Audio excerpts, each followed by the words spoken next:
Negara mana yang punya 37 provinsi? Cari pas di dunia, hanya satu Indonesia. Negara mana yang melintasi garis khatulistiwa? Indonesia. Negara mana yang satu negara punya 3 waktu? Bayangin Pak, 3 waktu satu negara.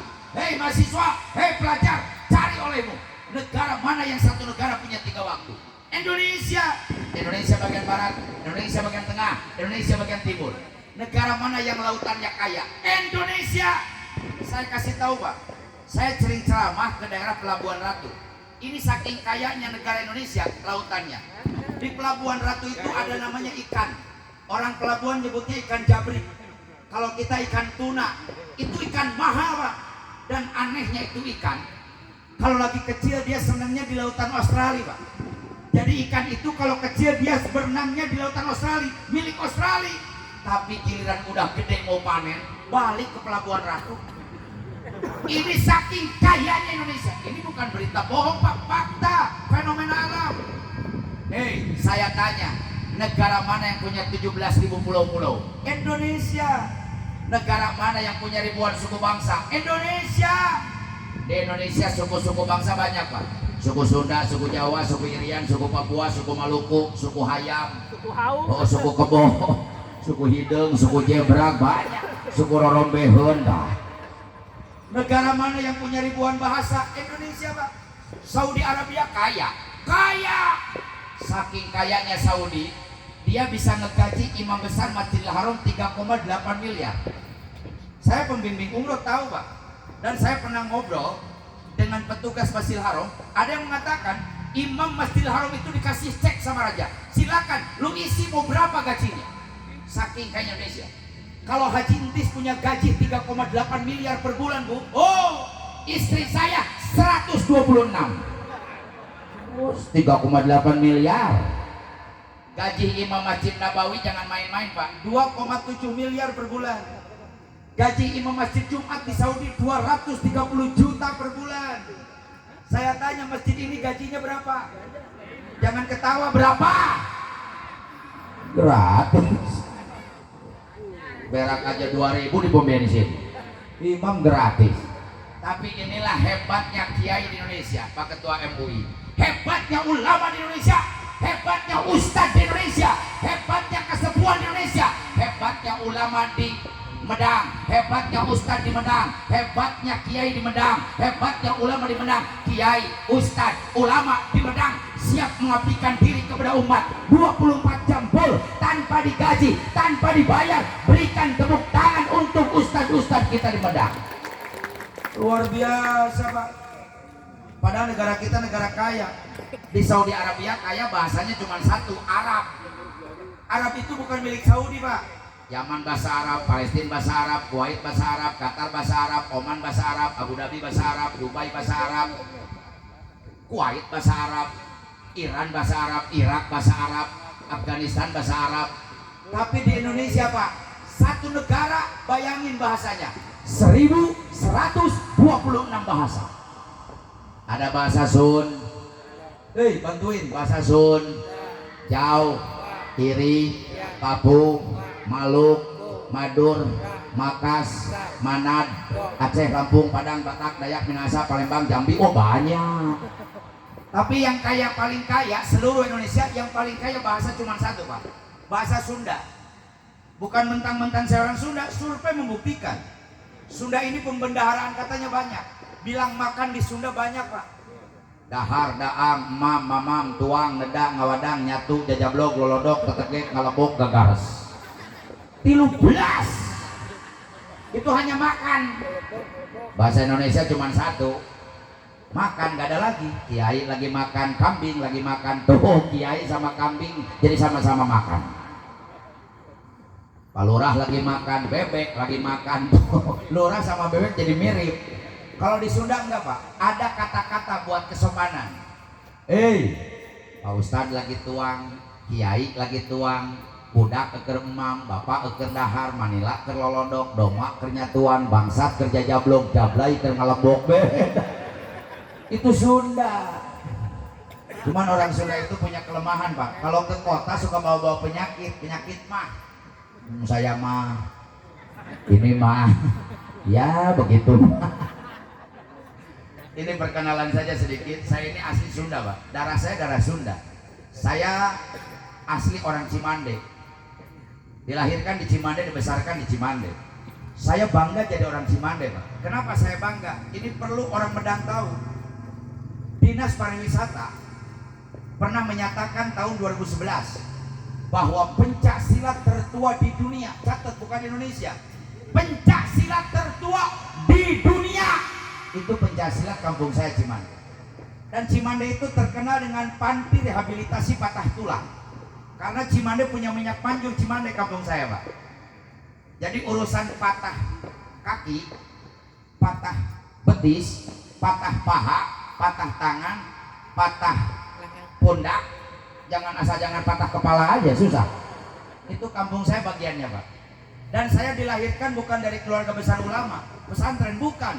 Saya lahir dari keluarga besar pelatih pencaksilat dan ahli patah tulang. Kakek saya itu generasi kelima dari ayah Kair, Pak. Namanya Abah Haji Humaydi. Beliau kasepuhan Cimande, kakek saya. Meninggalnya 114 tahun umurnya. Pasiennya per hari bisa ratusan, Pak. Ngantri yang mau berobat ke kakek saya, ahli patah tulang. Dilanjutkan oleh ayah saya. Sampai sekarang ayah saya ahli patah tulang. Uak saya ahli patah tulang. Adiknya bapak saya, paman saya ahli patah tulang. Adik saya ahli patah tulang. Kakak saya juga ahli patah tulang. Ngan aing mulai. Itu bisa saya mah, Pak. Jadi jangan turun panggung disuruh mijit, gak bisa saya mah. Gak belajar. Saya mah ahli patah hati. Kayak giliran janda perawan disakitin. Nah, saya bagiannya. Kemarin juga si Lesti saya ngobatin. Makanya rujuk lagi. Jadi Indonesia ini kaya. Pertanyaan dari masyarakat, Ustadz tolong jawab, takut nanti datang lagi. Kan penyakit banyak macam, Pak. Pertama datang namanya virus alpha, yang susah hand sanitizer sama masker. Gila-gilaan ini, Pak. Sampai ada harga masker 1 dus 2 juta. Ini kan orang gila. Yang kedua datang namanya virus delta. Virus delta datang yang susah oksigen, Pak. Rumah sakit bingung kelimpungan cari oksigen. Banyak orang yang sesak napas. Yang ketiga datang Omikron. Yang saya bingung, Omikron datang yang susah minyak sayur. Ini urusannya apa dengan minyak sayur? Ini aneh-aneh aja negara nih. Betul. Kita Omikron aja belum selesai, masker masih dipakai, PPKM belum dicabut, bensin 10.000. Ini gila-gilaan terus-terusan. Bapak Kron namanya itu. Timbul pertanyaan, bagaimana supaya caranya kita dilindungi Allah dari bencana? Allah lindungi kita dari penyakit. Nanti datang lagi virus-virus, orang Medang dilindungi Allah. Syaratnya cuma 3, baca Al-Quran. Kita tanya sama Allah saja, Pak. Qad aflaha man tazakka. Berbahagialah buat orang yang menjaga kebersihan, berbahagialah buat orang yang bebersih, berbahagialah buat orang yang bersuci, berbahagialah buat orang yang berwudu. Jadi kalau orang Medang nggak mau kena penyakit johir dan penyakit batin, yang pertama harus rajin wud. Jawab yang kencang, harus rajin wud. Pemerintah waktu corona nyuruhnya cuci tangan doang. Iya, kalau coronanya di tangan, cuci tangan beres. Pertanyaan dari saya, bagaimana kalau corona nempel di kuping? Apa mau teriak-teriak, lurah? Hei, masyarakat Indonesia, sekarang wajib cuci kuping. Masuk mau nyuci kuping. Tapi Islam ini udah komplit, Pak. 14 abad yang lalu, 1400 tahun yang lalu, junjungan kita, Nabi besar Muhammad sudah mengajarkan kepada umat Islam, jangankan corona, namanya sebelum ada, tapi Rasul sudah mengajarkan bagaimana cuci tangan yang baik, cuci mulut yang baik, cuci hidung yang baik, cuci muka yang baik, cuci tangan sampai sikut yang baik, cuci kuping yang baik, cuci kepala yang baik, cuci kaki yang baik. Bu, sampaikan kepada Satgas Covid, sampaikan kepada pemerintah, jangan kau ajarkan umat Islam tentang cuci tangan. Jangankan cuci tangan, cuci cokor diajarkan sama Islam. Jawab yang kompak, betul. Kalau corona nempel di lidah, umat Islam diajarkan cuci mulut, Pak. Ngambil air 1 tangan, masukin ke mulut, kucrak-kucrak, takut ada coronanya. Kucrak ke kiri, kucrak ke kanan, kucrak ke depan, kucrak ke dalam, kucrak ke tenggorokan. Itu corona di dalam udah pusing, goyang ke sini, goyang ke sana. Keluar aja belum udah mati duluan. Corona nempel di hidung. Saya tanya, Pernah nggak pemerintah ngewajibin masukin air ke hidung? Islam ambil air masukin ke hidung, sedot, jangan terlalu kenceng takut ada coronanya, diamin di tengah-tengah, jepit sama ibu jari sama telunjuk. Aba-aba yang kenceng, woi jering 7 kilo corona kabur. Corona nempel di pipi, di kening, di kado. Islam mengajarkan ghuslul wajib, cuci muka. Corona nempel di sikut, pemerintah nyuruhnya cuci tangan doang. Islam tidak, Pak. Kata Islam, kalau mau cuci tangan yang komplit, ghuslul yadaini ila mirfaqaini, cuci tanganmu sampai sikut.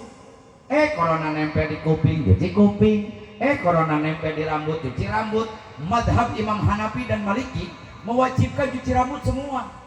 Corona nempel di kaki, ghuslul rijlaini ilal ka'baini, cuci kaki sampai mata kaki. Pertanyaan dari saya, di mana datangnya corona buat orang yang rajin wudhu? Betul. Yang kedua, Bu, catat, wa zakaras marabihi, umat Islam harus ingat sama Allah.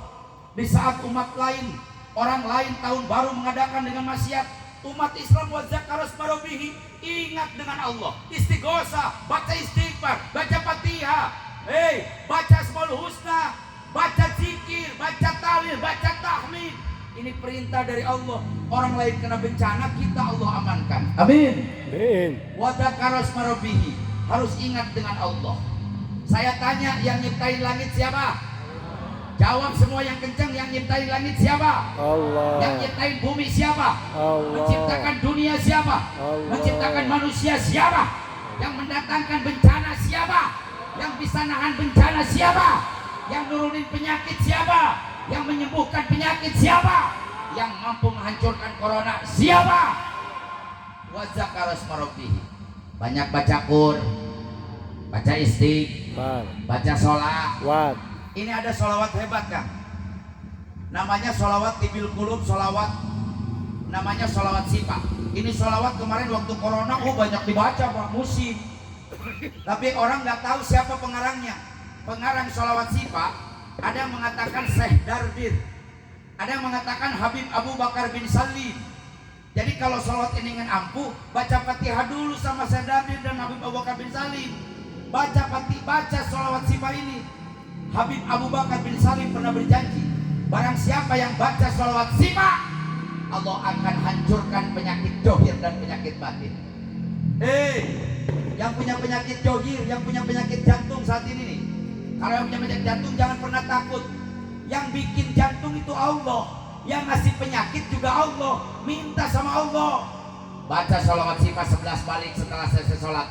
Jadikan wirid, jadikan aurat. Jangan berhenti sampai berapa tahun, berapa bulan pun kalau jantungnya belum sembuh. Tiap udah baca 11 balik minta sama Allah, ya Allah, Kau yang menciptakan jantungku, Kau yang menciptakan tubuhku, sembuhkan penyakit jantungku dengan keberkahan sholawat sipa, ya Allah. Allah jamin, Allah sembuhkan. Jangankan nyembuhin jantungnya, bikin manusianya Allah nggak repot, apalagi cuma nyembuhin jantungnya. Yang punya diabetes, darah tinggi, baca sholawat sipa 11 balik, minta, ya Allah, dengan keberkahan sholawat sipa, sembuhkan penyakit darah tinggi dan diabetesku. Allah jamin, Allah sembuhkan. Bapak-bapak kalau punya penyakit gatal, Pak, gatal, beli salam 88. Ya nggak usah sholawat sipa, capek-capek amat, salam 88 aja sembuh. Yang punya penyakit batin, sirik, bidik, dengki, ujub, riya, takabur, jahil, kaniaya, jolim, bohong, selalu benci sama orang, baperan, itu sembuhkan dengan sholawat sipa. Ada penyakit, Pak, yang bahaya. Apa namanya? Sirik. Tetangga bangkrut kita bahagia, tetangga maju kita sedih. Nah ini hati-hati nih, ini penyakit sirik, nyiksa batin, nyiksa johir. Tetangga beli Pajero, lu beli Panadol. Tetangga beli kulkas, lu yang beku. Tetangga beli motor, lu yang ngegerung. Tetangga beli rumah, lu yang seteruk. Tetangga beli mobil baru, lu yang meninggal. Kenapa kita yang repot? Hancurkan dengan sholawat sipa. Yuk malam hari ini kita baca sholawat sipa. Mudah-mudahan yang punya penyakit hari ini, detik ini Allah sembuhkan. Yang punya penyakit hati Allah bersihkan. Semua baca Allahumma sholli ala sayyidina Muhammadin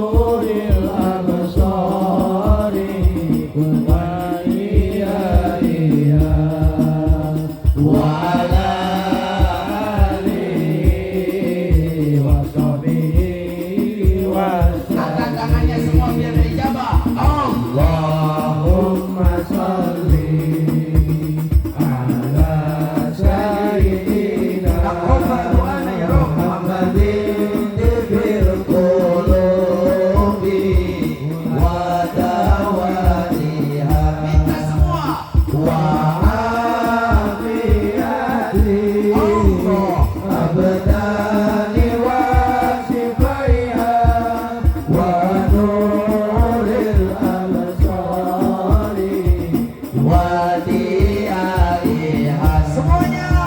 Wa ala alihi. Sekali lagi, yang punya penyakit tusukan kita sembuh. Jangan pakai hadroh, jangan pakai hadroh. Allahumma sholli. Semua. Ala sayyidina. Yang punya penyakit kita sembuh.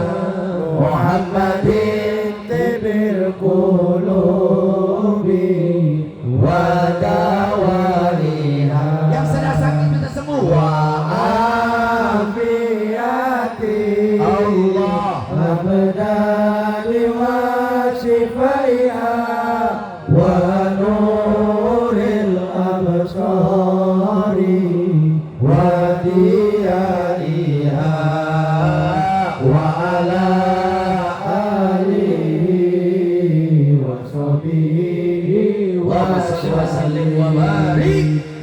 Terakhir, pasolla harus rajin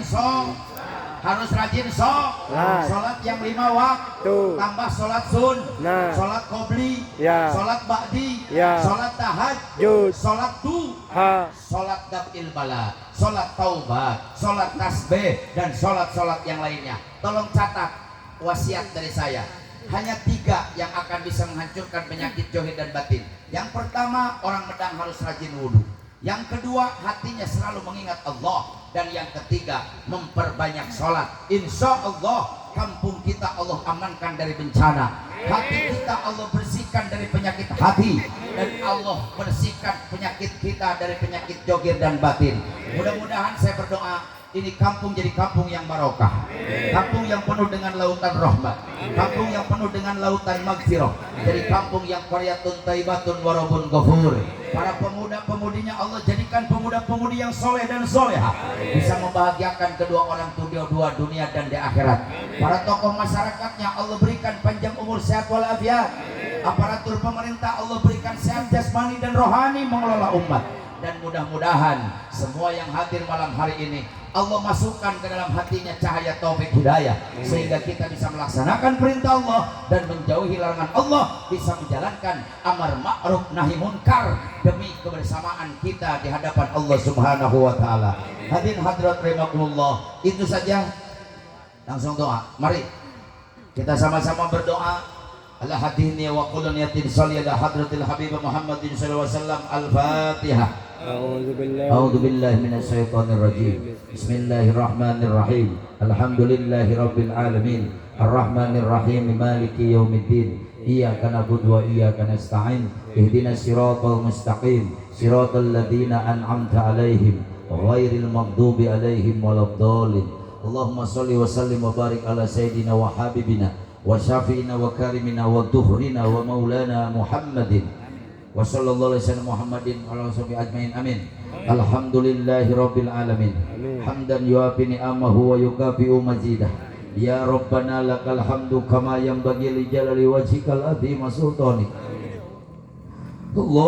Allahumma ighfirli.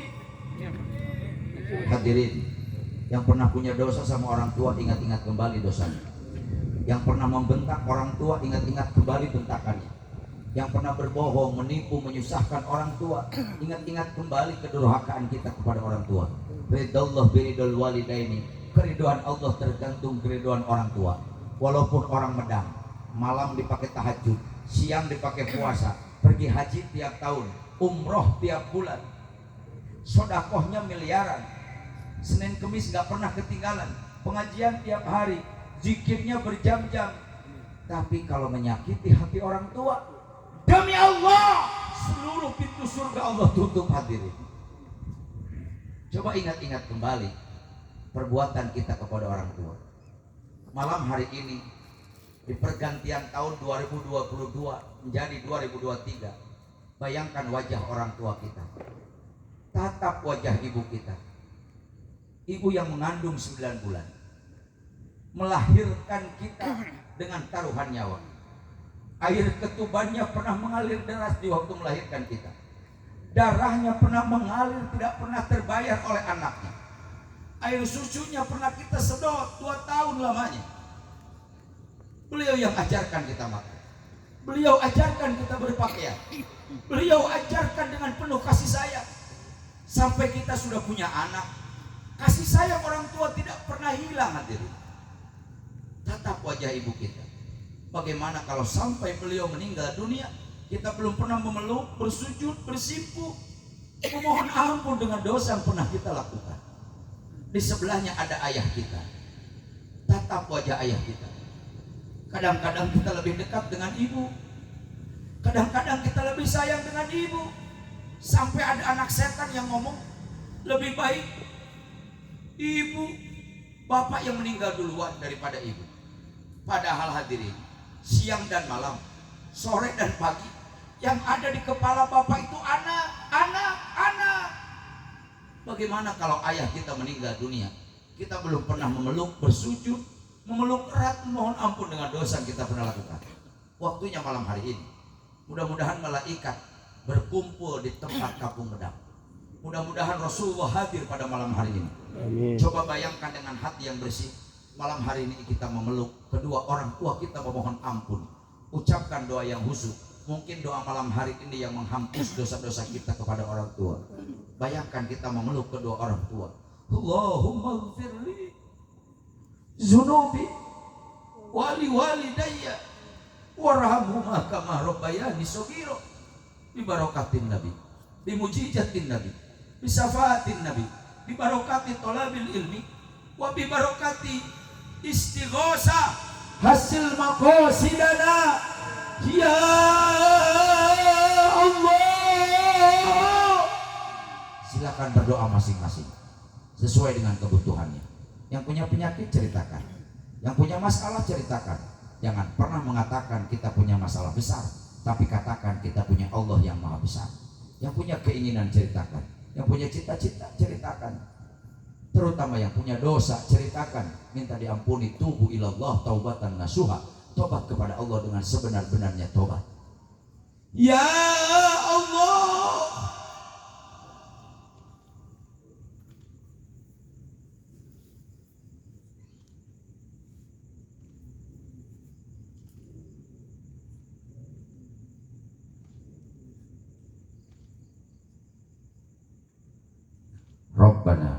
Rabbana taqabbal du'a innaka antas samiul alim wa tub alaina innaka antat tawwabur rahim.